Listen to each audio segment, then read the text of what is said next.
India என்று இன்றைக்கு இருக்கக்கூடிய நவீன இந்தியாவினுடைய கருத்தாக்கம் நிச்சயமாக சாவர்கருடைய கனவான இந்துத்துவா சித்தாந்தத்தின் அடிப்படையில உருவாக்கப்பட்டது கிடையாது.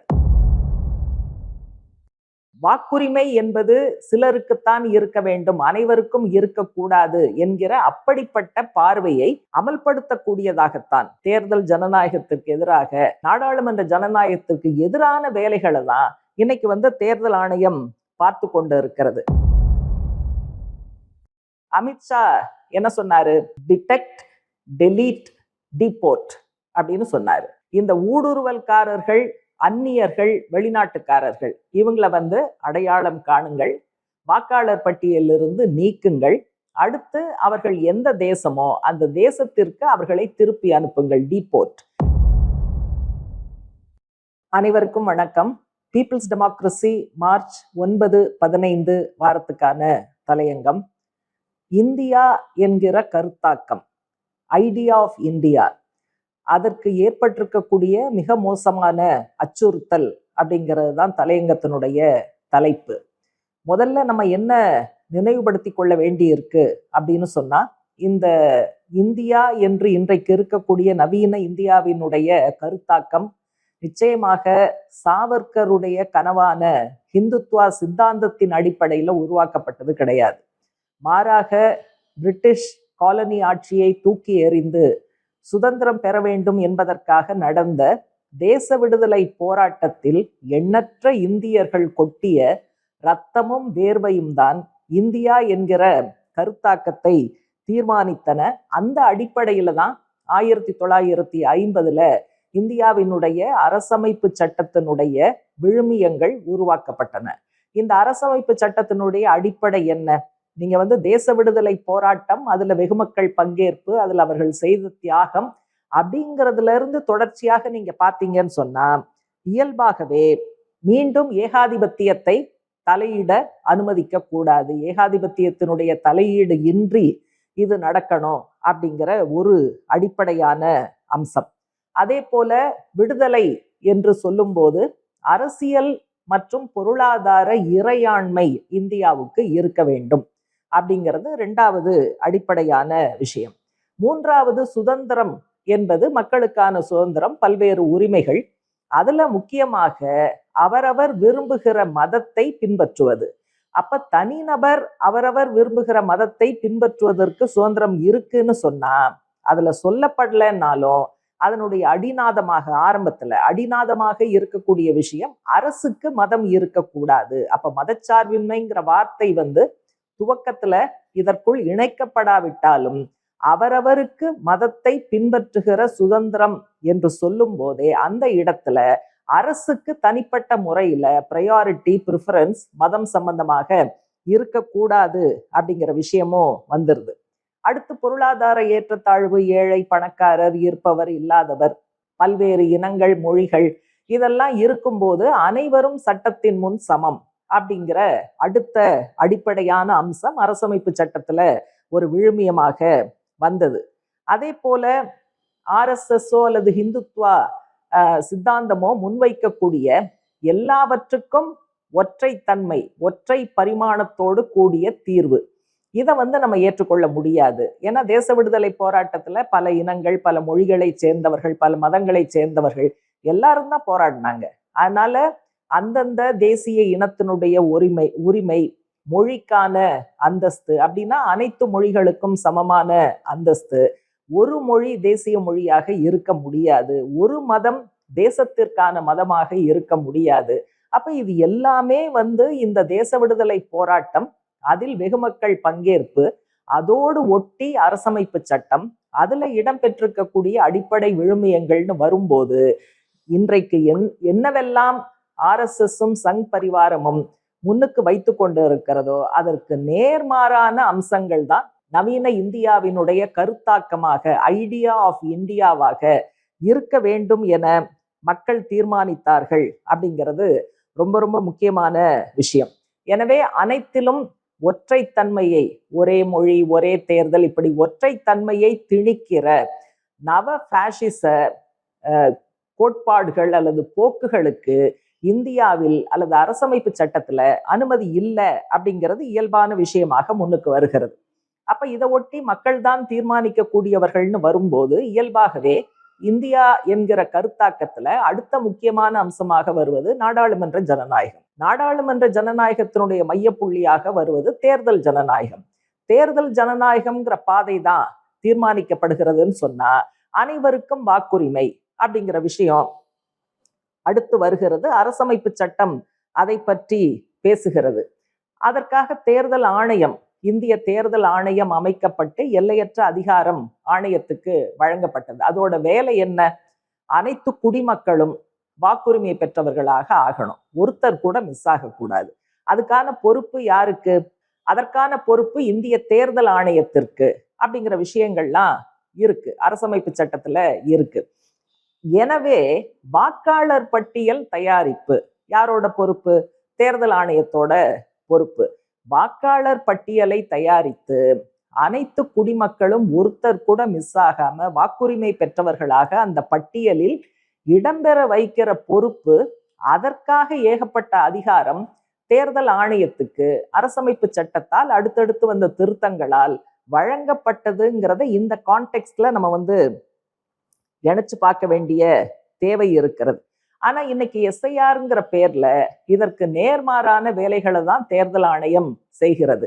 அப்ப தேர்தல் ஆணையத்தினுடைய வேலை எதனுடைய பகுதியாக பார்க்கப்படணும்னா, அரசமைப்பு சட்டம் சொன்ன அடிப்படையில, அந்த விழுமியங்கள் கோட்பாடுகள் அடிப்படையில இவங்க நடக்கல. அதற்கு மாறாக சங் பரிவாரம் வைக்கக்கூடிய இந்த ஒற்றைத்தன்மை, வாக்குரிமை என்பது சிலருக்குத்தான் இருக்க வேண்டும், அனைவருக்கும் இருக்கக்கூடாது என்கிற அப்படிப்பட்ட பார்வையை அமல்படுத்தக்கூடியதாகத்தான் தேர்தல் ஜனநாயகத்திற்கு எதிராக, நாடாளுமன்ற ஜனநாயகத்திற்கு எதிரான வேலைகளை தான் இன்னைக்கு தேர்தல் ஆணையம் பார்த்து கொண்டு இருக்கிறது. பல இடங்கள்ல உலகத்துல வலதுசாரி சித்தாந்தம் வளர்ந்து கொண்டு வருவதை பார்க்கிறோம். பல சிறுபான்மை மக்கள், புலம்பெயர்ந்தவர்கள், பெண்கள், இவர்களது உரிமைகள் எல்லாம் மறுக்கப்படுவதை பார்க்கிறோம். அப்படிப்பட்ட ஒரு தாக்குதல் தான் இங்கும் நடந்து கொண்டு இருக்கிறது.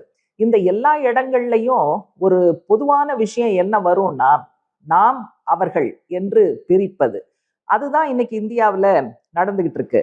அமித்ஷா இந்த கான்டெக்ட்ல அடிக்கடி என்ன சொல்லுவாரு அப்படின்னு சொன்னாக்க, ஊடுருவல்காரர்கள் நிறைய பேர் இருக்காங்க, இன்ஃபில்ட்ரேட்டர்ஸ்.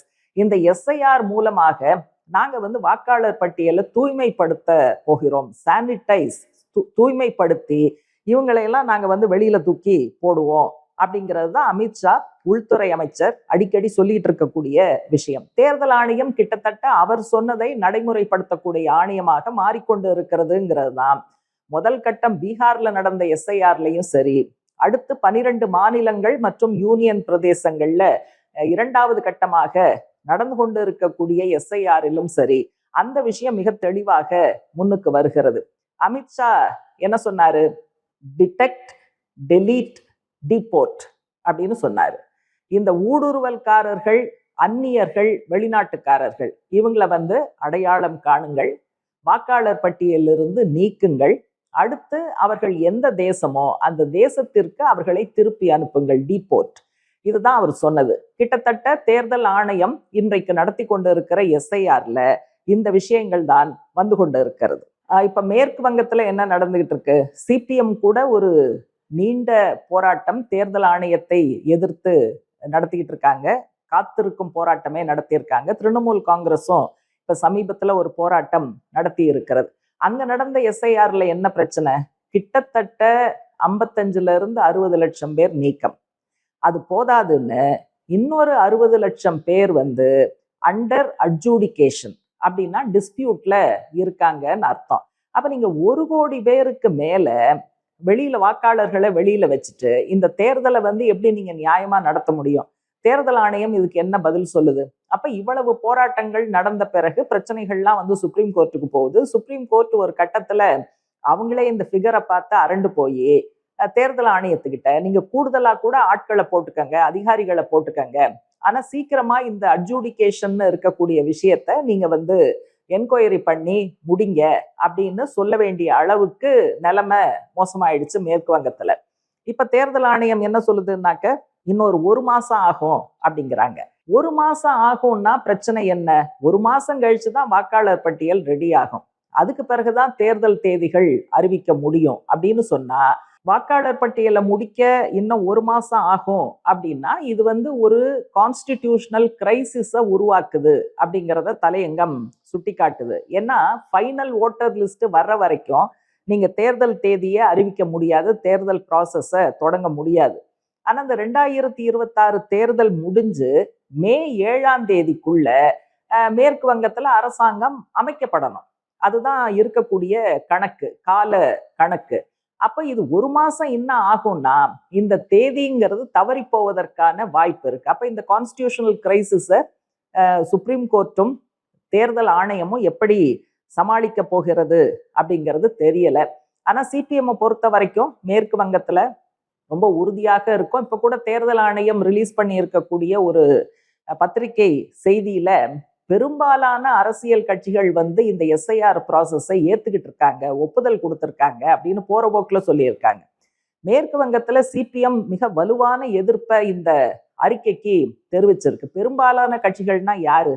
இதுக்கு ஒத்துக்கிட்ட கட்சிகள் பேரை அப்ப நீங்க பட்டியல் போடுங்க. எந்தெந்த கட்சிகள் நீங்க அவசர கதியில 1 கோடி பேரை வெளியில வைக்கிற இந்த ப்ராசஸ ஏற்றுக்கொண்டு ஒப்புதல் கொடுத்த கட்சிகள் யாருங்கிறத பொதுமக்கள் பார்க்கட்டும். அப்ப அதை நீங்க பப்ளிக்கா வைங்க அப்படிங்கிறது கூட நம்ம கேட்கிறோம். ஏன்னா சிபிஎம் அதை ஒத்துக்கல, பல்வேறு கட்சிகள் இந்த எஸ்ஐஆர் ப்ராசஸ ஒத்துக்கல. அப்படி இருக்கும்போது தேர்தல் ஆணையம் பெரும்பாலான அரசியல் கட்சிகள் இதை ஒத்துக்கிட்டாங்கன்னு சொல்லி பத்திரிகை செய்தி, ஊடக செய்தி கொடுக்குறாங்கன்னு சொன்னா அதை எப்படி நம்ம ஏத்துக்க முடியும்? அதனால நிச்சயமாக இந்த 60 லட்சம் பேர் குறைஞ்சபட்சம் அண்டர் அட்ஜூடிகேஷன் இருக்கக்கூடிய இந்த பட்டியலை நீங்க ஒழுங்குபடுத்துற வரைக்கும் தேர்தல் தேதியை அறிவிக்க கூடாது, அவசர கதியில எதையும் செய்யக்கூடாது அப்படிங்கிற உறுதியான நிலைப்பாட்டை சிபிஎம் எடுத்திருக்கு. திரும்பவும் என்னன்னா இந்த எஸ்ஐஆர் சமாச்சாரத்தை 10ஓடு 11ஆக தேர்தல் ஆணையம் செய்கிற வழக்கமான வாக்காளர் பட்டியல் திருத்தமாக பார்க்காமல், இதுக்கு பின்னால சங் பரிவாரத்தினுடைய சித்தாந்தம் இருக்கிறது,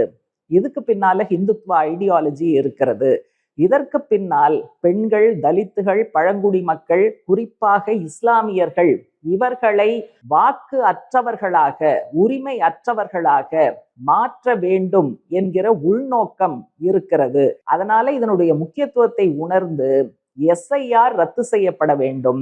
தகுதி படைத்த அத்தனை பேரும் வாக்காளர்களாக பட்டியலில் இடம்பெறுவதை தேர்தல் ஆணையம் உறுதி செய்ய வேண்டும்.